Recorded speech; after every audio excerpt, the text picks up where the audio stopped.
Hello students, इस video में हम सीखेंगे एक्सेल के कुछ और फंक्शंस जैसे कि इंट फंक्शन, मैक्स फंक्शन, मिन फंक्शन और एवरेज फंक्शन। इंट फंक्शन किसी दशमलव संख्या में जो दशमलव से पहले का भाग होता है, जिसको कि इंटीजर पार्ट कहते हैं, वो हमको लौटा कर देता है। आइए देखते हैं कैसे। सपोज़ कीजिए कि मुझको ये आंसर D4 पर चाहिए, तो मैंने D4 पर कर्सर को रखा, equal to int bracket start और A3 में इंटीजर पार्ट दशमलव से पहले वाला पार्ट यानी कि 275, ये दशमलव से पहले वाला पार्ट है, तो ये आंसर हमको इंट दे देगा।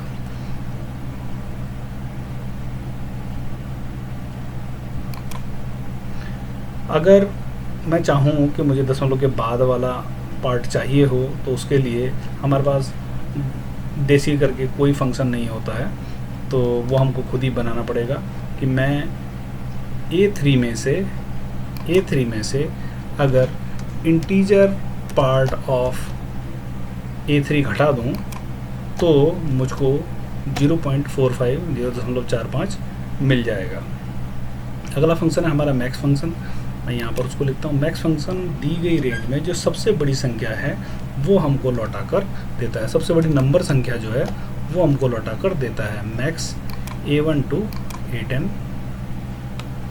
ब्रैकेट बंद किया और उसके बाद मैंने एंटर मारा, तो इसने मुझको सबसे बड़ी संख्या ये 275.4। यदि सपोज़ कीजिए कि यहाँ पर मेरे पास 500 होता तो ये मुझको सबसे बड़ी संख्या 500 देता, और यदि यहाँ पर मेरे पास दूसरी संख्या होती 501 तो ये मुझको सबसे बड़ी संख्या 501 लौटाता। उसी प्रकार से हमारा मिन फंक्शन है जो एक्सक्यूज मी, मिन फंक्शन दी गई रेंज में सबसे छोटी संख्या को आपको लौटाएगा। जो सबसे छोटी संख्या होगी वो आपको आंसर के रूप में दे देगा। तो दी गई रेंज में 15 जो है सबसे छोटी संख्या है। यदि यहाँ पर 7 होता तो ये 15 से भी छोटा है, तो ये मुझको जवाब में 7 वैल्यू आंसर देता। इसके बाद है हमारा एवरेज फंक्शन। एवरेज फंक्शन दी गई रेंज में जितनी भी नंबर संख्याएं हैं, जितना भी उनका काउंट है, उनको जोड़ के उनके काउंट से भाग करके आपको लौटा देता है। तो ये एवरेज इस प्रकार से निकालेगा। सपोज़ कीजिए कि एवरेज फंक्शन को चेक करने के लिए हम वो करते हैं जो एवरेज फंक्शन इंटरनली फॉलो करता है, जैसे कि सम ब्रैकेट स्टार्ट, यहाँ से लेकर यहाँ तक की संख्याओं का सम करें और उसके बाद भाग कर दें काउंट मने काउंट A1 to A10 तक का, यहाँ से लेकर यहाँ तक की संख्याओं का गिनती करके जितनी भी संख्याएं हैं उससे सम को भाग कर दे।